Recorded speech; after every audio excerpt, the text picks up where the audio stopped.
Hello again and welcome to the Tina DG YouTube channel. This is Tina DG, your Royal Crown Diamond from the Philippines. For this video, we are going to talk about the 3 ways to use your Young Living essential oils.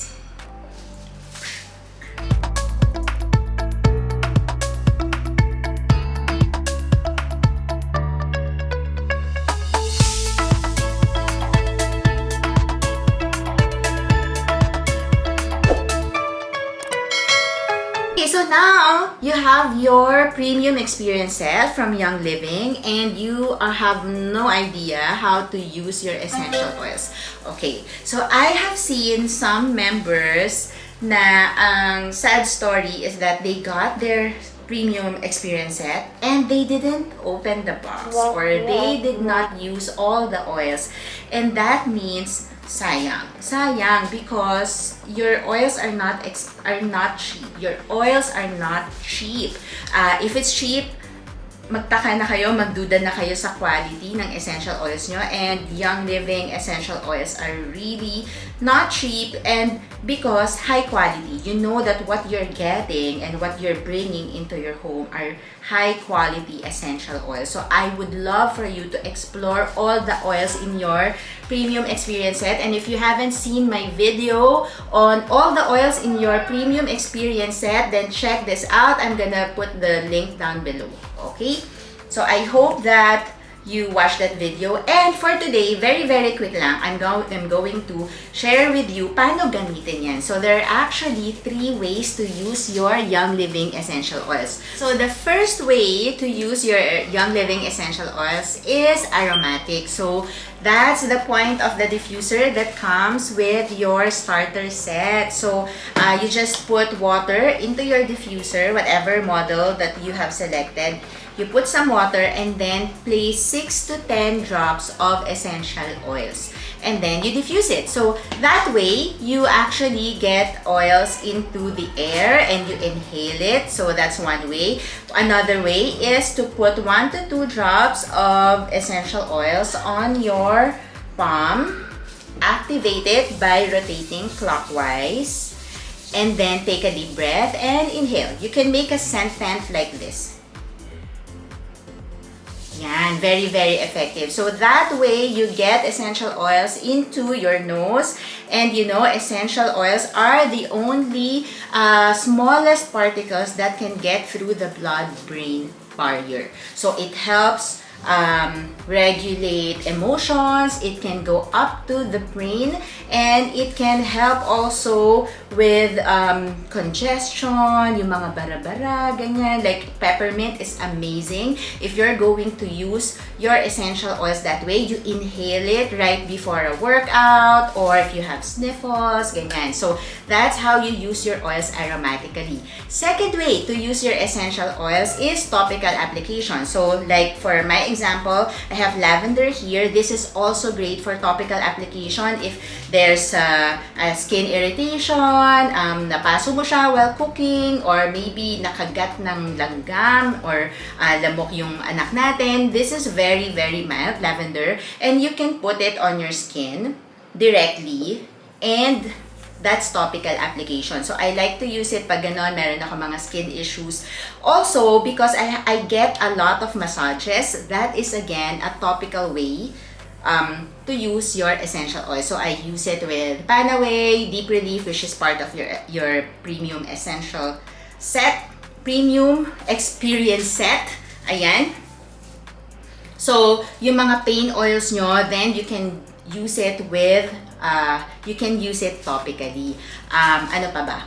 And the second way is another favorite of mine, which is topical. So I really love applying my oils, whether on the face, whether on my muscles, on my back, on my shoulders, etc. And it's a good way to get the oils through your skin and to make kind of a spot application, not treatment, because as you know, Essential oils are not medicine, they are not pharmaceuticals, so they are not designed to cure any specific illness, but they do help support the body. I invite you to watch my previous video. I'm linking it here down below, and para marami pa kayong matutunan about how essential oils work, what essential oils to use for what, etc.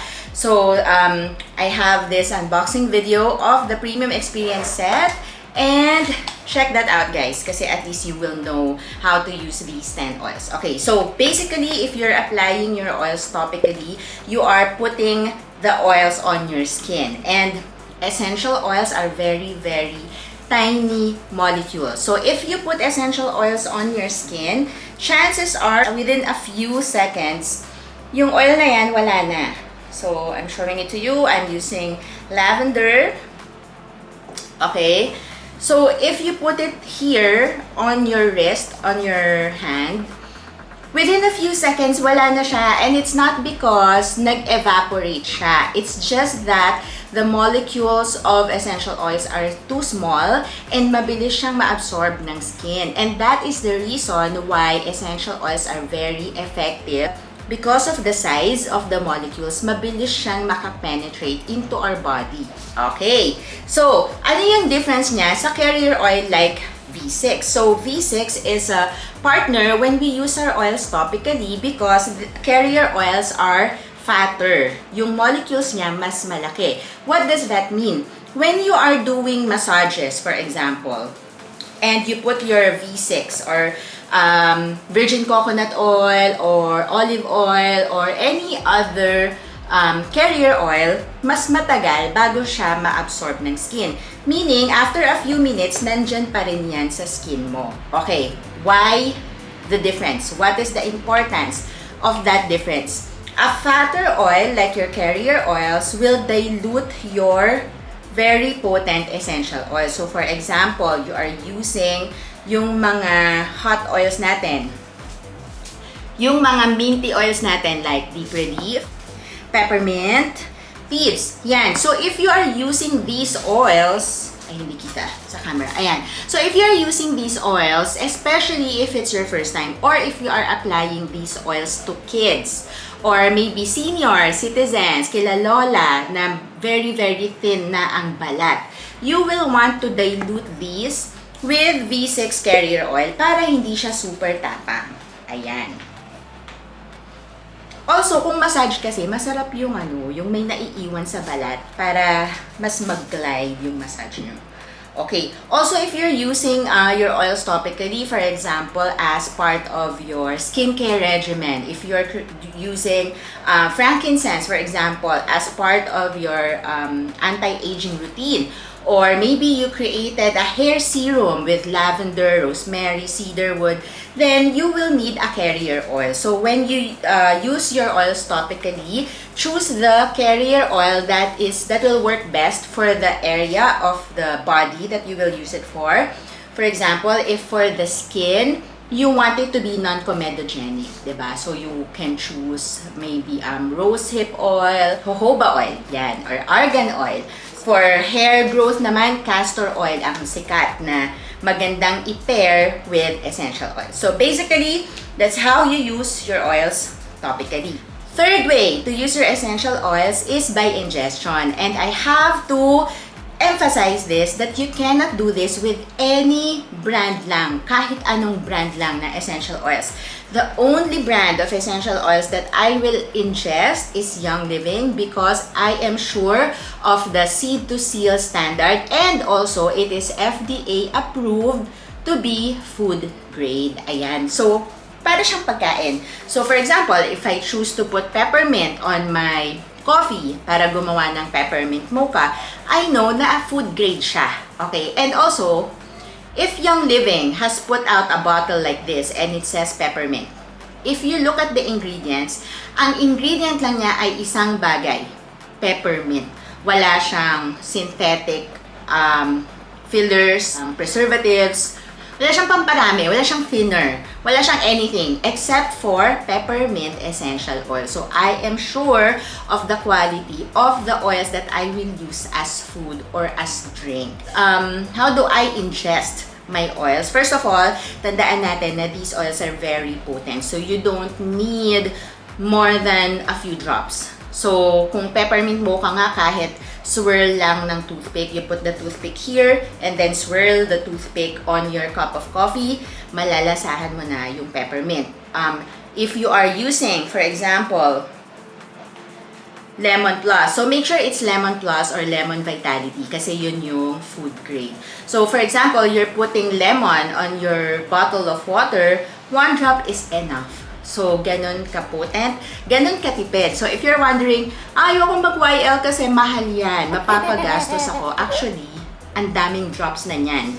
So, hindi siya necessarily uneconomical. So, pwede mo siyang pahabain, pwede mong i-prolong yung buhay ng essential oils mo. I just want to share, guys, that essential oils do not expire. If you're wondering, paano ba natin isa-store yung essential oils to make sure that they are still good, lalo na kung plano nyo siyang gamitan for cooking or as tea, etc., then just keep them away from sunlight. And yung mga bote naman natin ay amber bottles, which means meron siyang protection against light. So, ang kalaban lang talaga ng essential oils ay heat and sun. So, pwede kasi siyang mag-oxidize and maapektuhan ng heat yung chemical constituents ng oils nyo. Paano ingestion? I take some of my oils like frankincense, plus, or vitality under the tongue. So, that's the sublingual way of taking essential oils. Number 2, sa drink, like the peppermint mocha and the lemon water example. And also, you can make tea. So, generally, oils and water, tubig at langis, they don't mix. So, how do you make sure that they will mix? For example, if you're going to take it as tea, put an emulsifier like honey. So, kapag may honey, mas madaling mag-mix yung essential oil at yung water. If the oils are not so tasty, but you know that you need them, for example, Digize. Hindi ako fan ng flavor ng Digize. Kasi ang laman yan, fennel, tarragon. Hindi ko ganon ka-trip yung lasa niya. Or, for example, thieves, tapos kailangan mo ng maraming drops. Or oregano is also a hot oil. What I do is I take it with capsule. Yan. Yan. So, guys, this one is also available in the Philippines and in the US market. So, pwede nyo yan i-check out. Is kasabay ng mga vitality oils nyo. So, these are just empty vegetable capsules. So, pwede nyong lagyan yan ng drops of oil at you can take it as an ordinary capsule. So, those are the 3 ways to use your Young Living essential oils. 3 ways: aromatic, topically, and by ingestion or internally.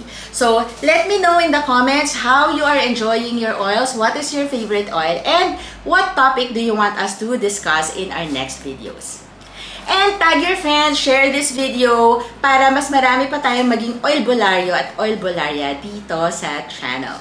Check out these other videos on how to use your essential oils and also explore the business side of essential oils and say hi in the comments.